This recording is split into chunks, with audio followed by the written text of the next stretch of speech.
So who is Dr. Tumi? You have a pretty dramatic story of how you came into the Lord to worship, all of that stuff. Can you give us that story? I'm standing ready to get rid of my life, and then somebody walks in. I couldn't put it into words, but I just knew that this must be who they talk about. So how far can you go in this? So you're approached, it was easy for you to... Offered money, offered fame. And you rejected. You said, Yeah. Not for me. After that experience, your life started to kind of go a little bit... I wake up one morning and then there's a whole higher ranking officials from... When you say official, where are they from? So there is a society. When people talk about these societies existing, especially in the music I think they're game, everywhere, especially in the music. but is it especially in the gospel music game, or is it just music in general?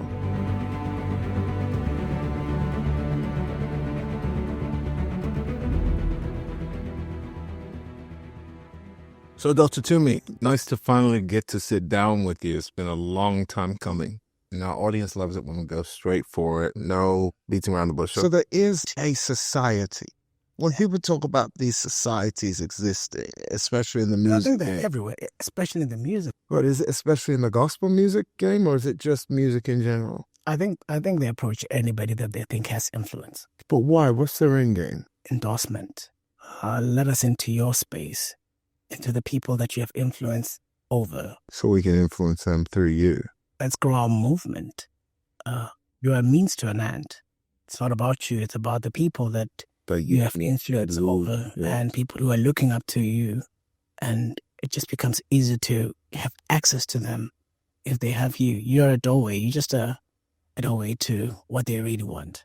More people. So how far can you go in this? So you're approached, it was easy for you to... Offered money, offered fame, offered... Like a satanic, Yeah. Satan. This is And a the real offer is real. person. And then they will tell you, you get to know about all areas of influence that they have. And those could go from as far as in the media space, they can go as far as within the legal fraternity, they'll go as far as within certain government institutions and so on and so on. And they are very global as well. It could go into other countries. We could grow. One of the promises is we'll blow you up in the States, and overseas, all these countries that they're not even your country of origin. You can just make you a thing. I think it's very spiritual. I think any society, any movement is in itself very spiritual. I think within the Christian spaces we draw you in because you have influence, and so that we can draw into the anti what you believe. And so did that, had a very successful event that I did, and man, it's crazy. You know when everything is done by the book. You know when you've done everything by the book. You know when everything is done right. And well, these charges are formulated over a couple of years. It's not even something that was done. And I wake up one morning and then there's a whole higher ranking officials from... When you say official, where are they from? They're from the Hawks. The Hawks. Now the Hawks are like... would be like FBI. FBI. So it's one of the high investigating organization, right? So wait, they're in your house? They knock at my door. So they got in. They said, we are these people. We are from here. We want to discuss something. We've got a warrant for your arrest, you and your wife. Your wife? Like me and my wife. And so they got into that and they told me the charges. I'm like, it doesn't make sense. And I sat with them and explained to them why it doesn't make sense. Why have I never been offered a right of reply? Why was I never called for questioning about it? And all this with throwing a concert, a worship concert. This is how all this began. Yeah, it was about a worship concert. And but there's really some spiritual element to the place we went to as well. You mentioned that. Do you want to just touch on that briefly? Yeah, so I got to learn the history of that place through one of the pastors. So we went there, and one of the pastors told me that people here worship the sun. you're going to have a very big spiritual challenge, and their superpowers. They own the economy, they own, and it was very specific. And I mean, we had to start prayers and partner with a whole lot of Christians all over just to pray about that event. So it was such a great battle just from that point. I mean, I was so stressed by it. I couldn't think. I've already booked the venue. We've already started preparations. We've already even put out flyers for it, invited people. People already started buying tickets, and there are numbers coming through. And I mean, that place will take about 30,000 people. So we're having a whole lot of people coming through to that place already with numbers building up. And we're very close to the date. And this man saying, don't go. I feel uneasy about it. And I'm sitting there, I'm thinking, are you at that crossroad where you make a choice? Is it that point where you're going to lose one to please the other? And how does that work when they knocked at that door? And the idea was really embarrass me, and I was on every... Humiliate you. Yeah. Arrest your wife as well. Yeah. Which was, I mean, I sat in a cell and she was right next to me. Wow. And at a point I said, but you guys know that this nothing. Yeah. And he said, yeah, but the warrant is already out. We just need to fulfill that element. Okay. I sat hearing my wife crying in the next holding cell. It broke my heart. I was thinking, I'd be fine if it was just me. Right. Now you dragged somebody that I love and brought her into the space. And right. So they call us in. We get in and they tell us, okay, it's a bail hearing. It's the same day. We are arrested same day and we got a bail hearing the same day. And the prosecutor had an accident on the way to come through to court. Car written off. He has to be off work. Right? Ask somebody to step in for him. He comes through and first thing he says, I don't know this case. Can we have it? At this point, we essentially are arrested. If we don't get bail, we must go to prison. Right? And he says, I don't know the case. And that's all he needed to say. And if the judge had agreed to that, it meant they were going to arrest us, take us back to prison. We already had prison numbers because they process you first before they take you there. Right. So essentially at this point, we're arrested. And we're trying to get bail. Otherwise, we're going back to the cells. And now we're really going to the real cells because it was just holding cells. And he says, I don't know this case. They're going to, I'm asking for postponement. Man, the word postponement, I've never hated the word postponement like I did. It just felt like you really want to bury another week. So for my representation, made an argument. This person that's supposed to be here part of the case, we don't know. He had an accident. We don't know how long it's going to be.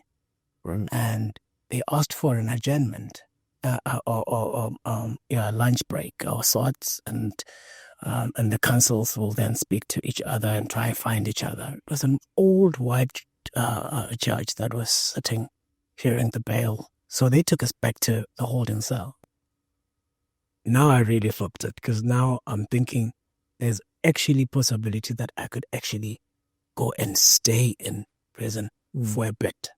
And I mean, people that were part of the case as well had been to prison for some time.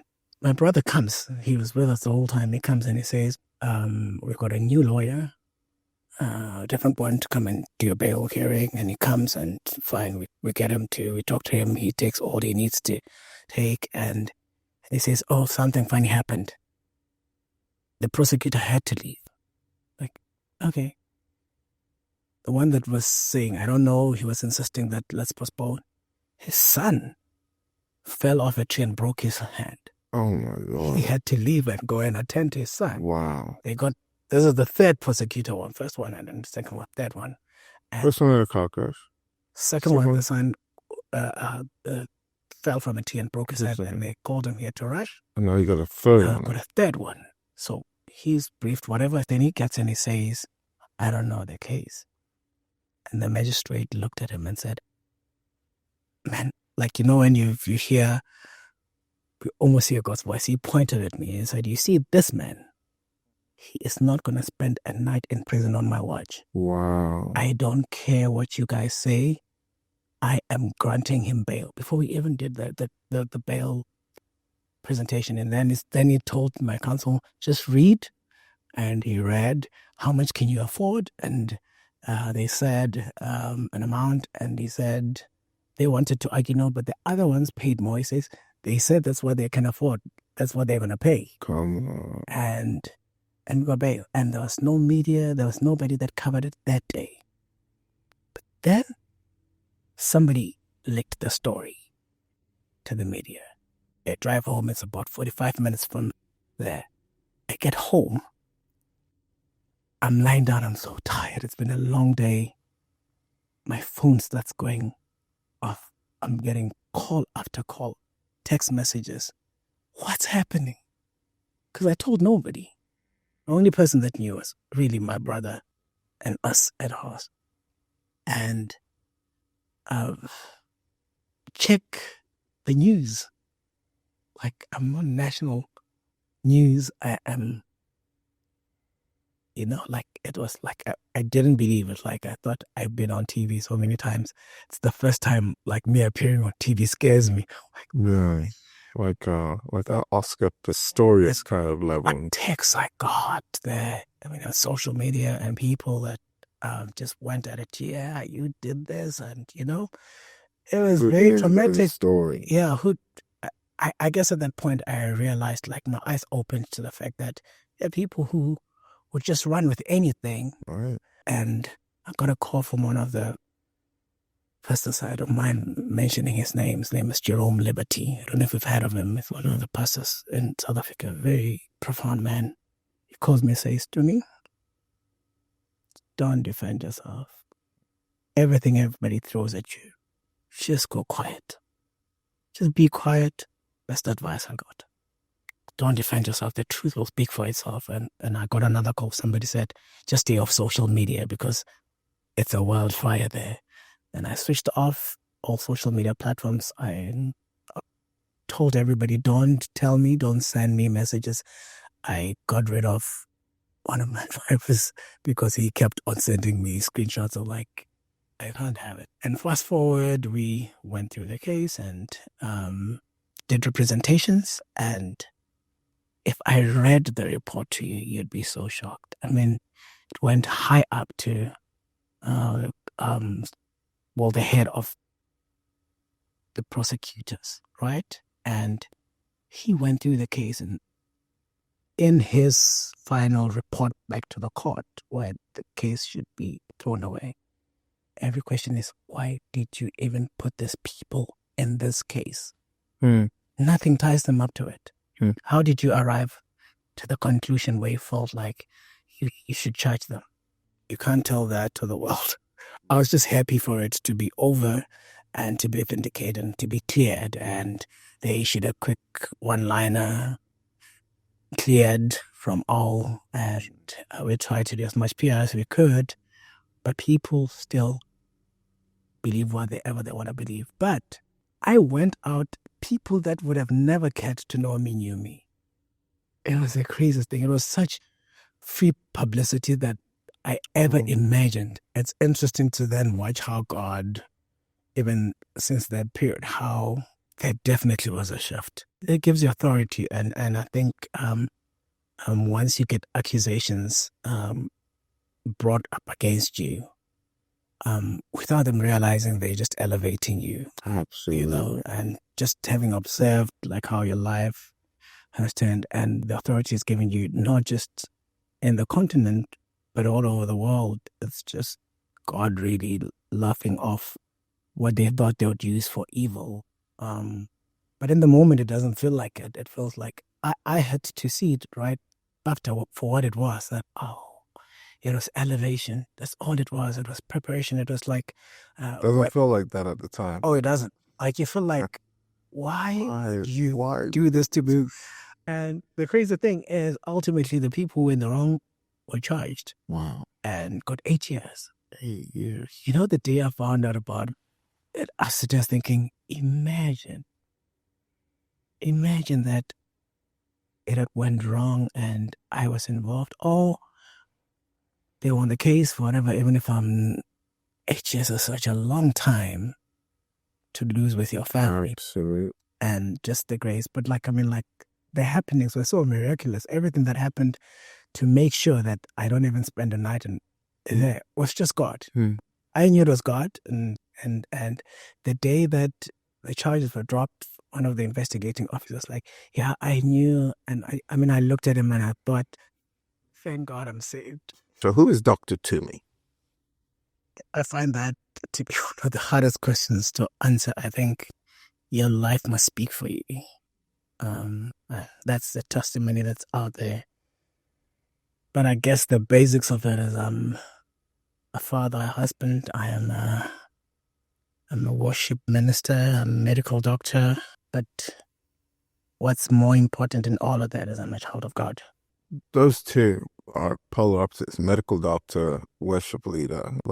How do you reconcile those two hats? They're actually one thing.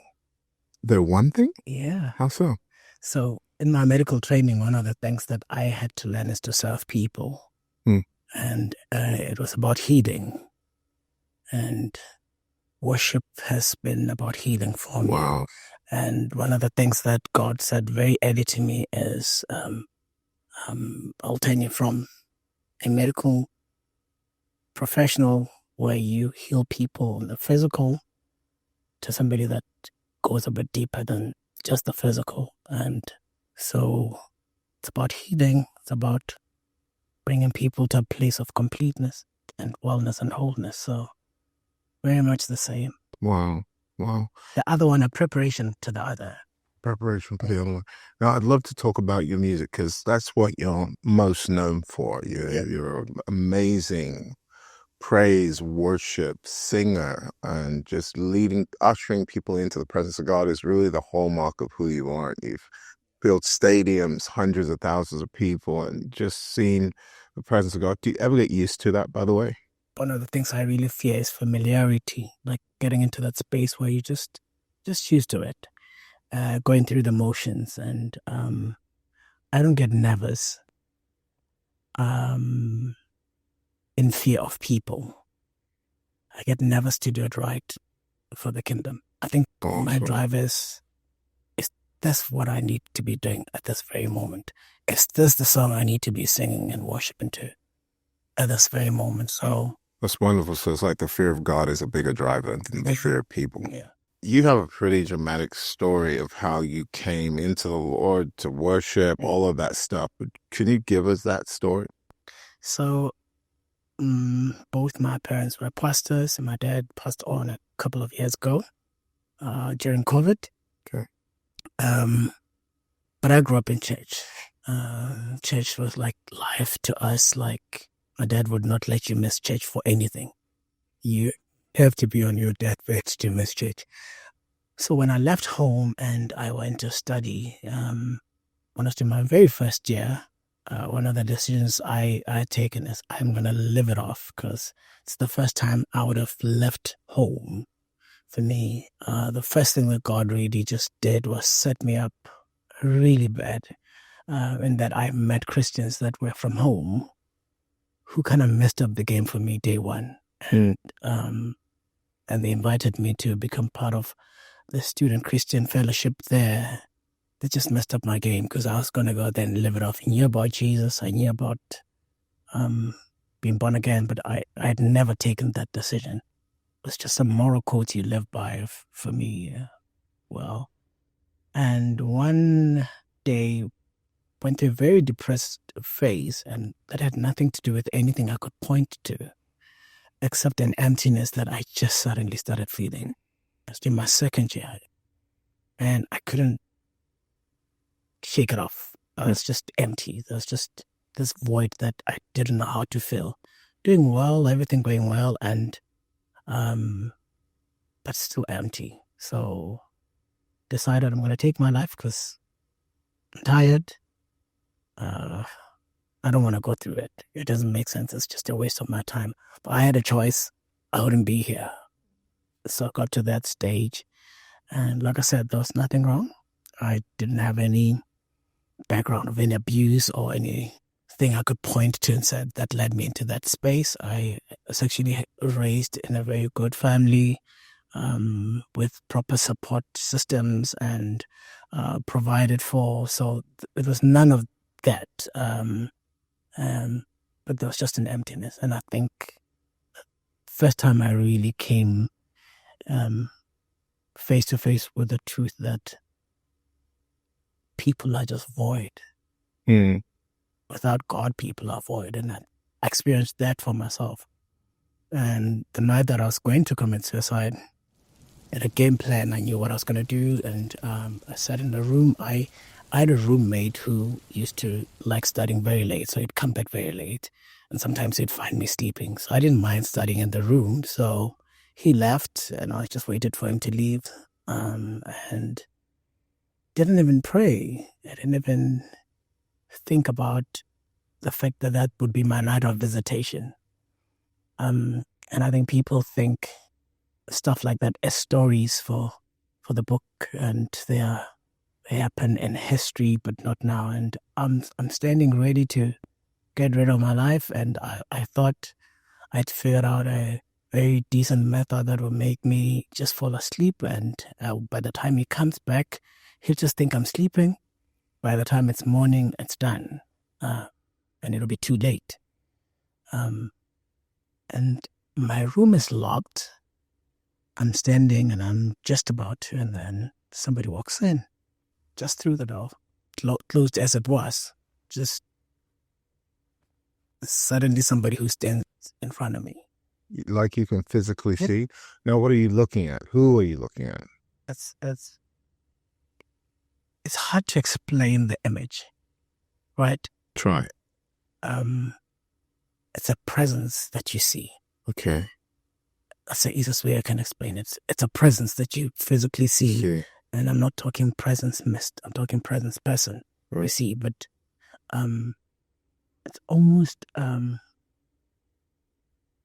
think everybody, the images of Jesus or angels or this that have been portrayed and put out there. It's nothing like that. I didn't see anything like that. It was just a person that walked in, and this person stood there in light. And but you feel more the presence than it's as much visual as it felt. It felt more. You felt it. I felt it in my skin then more than I saw it, even though I saw it. Yes. And I just knew who it was, and like in my heart, and I couldn't put it into words, but I just knew that this must be him. This must be that visitation. This must be who they talk about. So what happened? What did he say? Did he say anything? He says, "I love you," and then he left. That was it? The weight that left with that statement. That was everything. Man, it was like, first, I felt emptiness leave, because emptiness is, so two very distinct times I felt something leave. So it was that night, I felt that emptiness leave. And knew that it's almost like a veil was removed to make me see that there is really eternity and there's more to life than what you have thought. The second time I had that type of an experience, I was praying and we were just praying. I felt death leave. Like it felt like a person is walking out, and sitting with my wife, and I think she felt it. Did you feel it leave? Like literally felt it move out of the house. And I've never had fear of death. I've never been worried about life, anything of that sort. But he says, "I love you." He walks out, and like, okay, what now? Because that love just filled me. That emptiness is gone. That changes the whole decision that you had planned to take. And I remember going to the door. I held the door for a minute, like, think, did this just happen? Was I dreaming? Like pinch yourself type of moment. Like, am I really? Right. Did I just experience that? And opened the door and I went looking for the next Christian I could find at Rice. And it was somebody that was in our worship team as well at student fellowship. And I went, and mind you, at the time I am the worship leader. I'm her leader there, and I get there and said, I need you to lead me to Christ. Wow. And she's like, what do you mean? What did you do? Did you backslide? Right. And I'm like, no, I want to pray the sinner's prayer. But I knew I needed to do it because I needed, you see, the visitation of Christ for me was the totality of that. It was everything I needed, is I needed to believe, right? And that was done in that very moment. And I could have just said it by myself, but I didn't want the enemy to ever have a hold on me and play with my mind. I said, but you didn't. Right. So I wanted to follow what everybody does that gets to that point so that I have a point I can mark to and say, on this day, it was a Thursday night, and I could mark and say, on this day, I took that decision. And so, long story short, she ultimately prayed the right prayer because she started with the wrong one. I'm like, not that one. Can we do the sinner's prayer? And that's how I got saved. That's how I received Christ. Wow. So tell us about like the trajectory from there to who you are now. Like you're all over the music scene, the worship scene. What's the climb? Was there a process? What's the process? How did that happen? Soon after that, I really just became committed to the things of God, and I found a church. It was a good Bible teaching church, and just learned so much about God, learned the Word, and got involved as well in just ministry. That I started writing again, because I started writing quite young, but I didn't care for it at some point. So I started writing. I'd write stuff that we would do at church every Sunday, and that again became a platform for me to really just sharpen my skills in writing and just getting a platform, which I think part of what this space is about sharpening skills so that people can really just have a better expression of the gifts that God has put in them so that they can have great impact in touching the rest of the world. So I took that serious, and I had such great support in the space, completed my studies, and then left to start working as a medical doctor, yeah. And then I did my internship, and when I was doing my internship, I went to a different province. I had no access to any music space in any way, so I just left it, and then I just focused on my medicine. I was happy to be working, and got married, got my son, and that whole process just put it all away. And I walk in to that practice one day, and it's full. I mean, the practice is doing really well. I get in there, that emptiness hit me again. The same one? It's probably a different emptiness, okay. But it's more towards His purpose for my life at that point.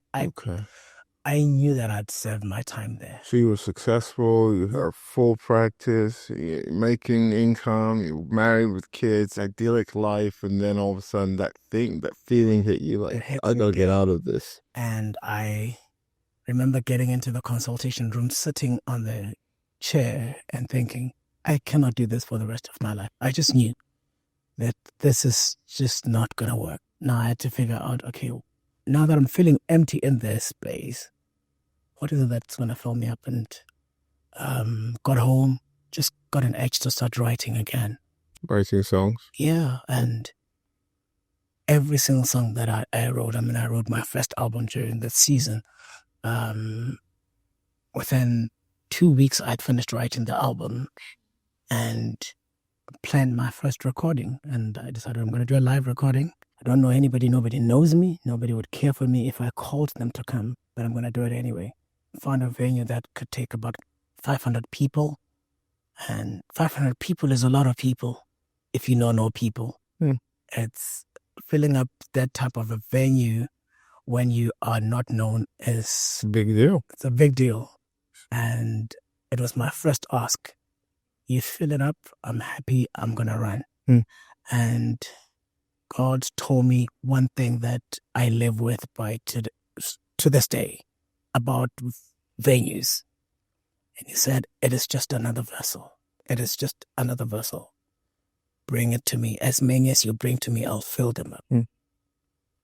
And that's how I've approached every place I've went to, no matter the size. I'll think, It's just another vessel bringing to you that you fill it up. And by the night before the event, that place was sold out. That's how it really got introduced to the rest of the world, and put up a video and got so much resistance within the music industry when I was trying to get a label to actually release the music. It just really decided to establish my own label. Ultimately got it out and sold more than every other album that was on the shelf, even in secular music. And it just blew up so much that nobody could ignore it. But then gave me a platform to then, reach so many people. I think for me, it was just realizing that every journey almost starts with some sort of emptiness. So Right. that emptiness is always a trigger for me. Like when I feel like something is missing, it's almost a sign that there's time for change. Wow. So let's talk about blowing up, because a lot of people want to blow. I mean, the largest vessel you filled is how big? So the last one we did was a stadium that was about 50,000. We'll do 100,000 this year. 100,000 this year. Awesome. So, I mean, you've done some pretty impressive things. I mean, 50,000, that's like most people have not seen that in their lifetime. And so it's huge. And I know you're just beginning and things are getting bigger and God is enlarging you. First of all, you said getting big, like blowing up. Lots of people want to blow up. And you and I were both from Africa. I've seen people go to a place to do a sacrifice. I've counseled people who've done this.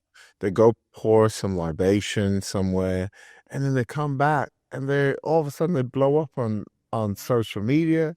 Their ministry blows up. Their life blows up. Why? I think it's even at that point that everybody's suspicious of anybody that's doing well, because especially in the world, it's expected. Like, when in my first year, sold so many records, and in the process of that won so many awards, broke so many records in that year. I think in that year alone I won about 17 awards in a period of 5 months. And you didn't sell your soul. And I'm sitting in one of the events. True story, Christian. I'm sitting as gospel artist. I'm singing with one gospel artist, and he said, "You must have some snake back home." I'm like, no, I don't. Right. I remember just thinking that's strange. That's a strange thing to think, but that's how the world works. And there are societies that help you to get into those spaces. And I think when you grow influence, you become attractive to those things. And I've had my own experience. So tell me, like, in closing, maybe you could talk to the people, because this is one of those stories where it's like, there's so many people going through so much right now. And my answer to people who are going through stuff is, you're going through what you're going through because heaven is boasting. Just like Job.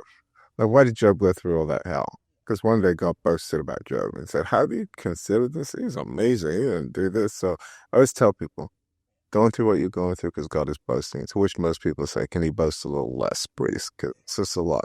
Yeah. What do you tell people who are like in a situation, they're in it right now? You've come through it. You're on the other side. You're shining. God has elevated you. He's promoted you. But there are people who are in it. Some of them been in it a long time. I think every experience that you go through in life, and it doesn't matter what it is, every challenge, every difficulty, every accusation, everything that's thrown against you, all of it, at the end of the day, does not define who you are, because your identity is found in Christ. And I think the day that you really just center your focus on who Christ is in your life, it shifts your focus. And it doesn't matter how difficult it looks. I sat there, it looked impossible. It looked like it was well set up, but God comes through. He knows how to speak to kings. He knows how to touch the heart of a judge and show them what true justice is. And you don't even have to fight for yourself. but rest in that promise that he's faithful and he will deliver you out of it all. And so just find comfort. He's not just faithful to me and him, but he's faithful to all of us because he loves you and he cares about you. So rest in the faithfulness of God, and his love is without bounds. So he will definitely get you out. I wrote a song called The Fourth Man in the Fire, and one of the lines was, he opens prison doors, shackles falling, and him just coming through in when I least expected it. And it was such a time of growth for me because I just embedded myself in the word. It kept me sane. And I think that's what you must just do when you find yourself in that space. I mean, I remember listening to every message that was out there, and for some reason, God just led me to Andrew Womack. I listened to almost everything that you could ever listen to that was out there, and we would sit through it and just found so much peace, so much comfort, and didn't care what the world thought, because the truth is they don't really care for the truth sometimes. Sure. You know, you could put it in their face and they'll fight you even when the truth is out there. So what's your truth? And everybody, it's like a common language. That's my truth. My truth is Christ. My truth is he's my identity and I'm hidden in him. And I remember thinking of the scripture that you can't snatch me out of his hand. Amen. And that gave me comfort that I am so safe. Yeah. Wow. Thank you so much, Dr. Tomi. Hey, listen, if you've been blessed by any of the words that have been spoken today and you would like to make Jesus your Lord and Savior, all you have to do is say this prayer. Lord Jesus, I come to a sinner in need of your salvation. I believe with all my heart that Jesus Christ is Lord. I confess with my mouth that God raised Jesus from the dead, and today I choose Jesus. Thank you for that price you paid for me on the cross. I declare today I'm born again. Amen. If you've made that prayer, let us know in the comments that you've made that prayer, and find yourself a church. If you don't have one, come right here to Houston and be a part of fellowship with us and tell us that you gave your life to Christ. You watched the video, you saw the message. All of you, please share, subscribe, like. I'll paste Dr. Tomi's links in the description. You can check out his amazing worship list of songs that will inspire you, bless you, and lift you into the presence of God. For now, thank you so much for tuning in. Again, don't forget to share this, subscribe, like, get this out to as many people as possible. We'll see you next time. God bless.